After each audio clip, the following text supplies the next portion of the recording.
Hello അസ്സലാമു അലൈക്കും. ഇന്നത്തെ വീഡിയോയിലേക്ക് കൂട്ടുകാർക്ക് എല്ലാവർക്കും സ്വാഗതം. ഇന്നത്തെ വീഡിയോ എന്ന് വെച്ചാൽ നമ്മുടെ ആമ്പൽക്കുളമെല്ലാം ലീക്കായിട്ടുണ്ടാവുമായിരുന്നു, വെള്ളമൊന്നും നിൽക്കുന്നുണ്ടായിട്ടില്ല. അപ്പം ഇന്ന് അതെല്ലാം റെഡിയാക്കി. അപ്പോൾ അത് ഞാൻ എൻ്റെ കൂട്ടുകാർക്ക് ഷെയർ ചെയ്യാമെന്ന് വിചാരിച്ചു. ആമ്പൽക്കുളം ലീക്കാവാൻ കാരണം മെയിനായിട്ട് ഒരേ ഒരു കാരണമാണ്, അതൊക്കെ ഞാൻ പറയുന്നുണ്ട്. അപ്പോൾ നമുക്ക് നേരെ വീഡിയോയിലേക്ക് കിടക്കാൻ വരും. അപ്പം നേരെ നമുക്ക് നമ്മുടെ ആമ്പൽക്കുളത്തിൻ്റെ അടുത്തേക്ക് പോകാം. എല്ലാം സിമെന്റ് എല്ലാം ഇട്ട് കൊടുത്തു. ഇവിടുന്നാണ് ലീക്കായത്. കാരണം ഒരേ ഒരു കാരണമാണ്, നമ്മൾ ദേവദാരം എന്ന് വിചാരിച്ചിട്ട് പൊന്നാരിച്ച് വളർത്തിയ മരം.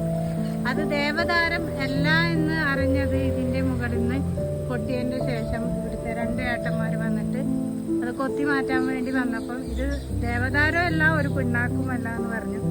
അപ്പോൾ ഇതിന്റെ വേര് ഇങ്ങോട്ട് ഇറങ്ങിയിട്ട്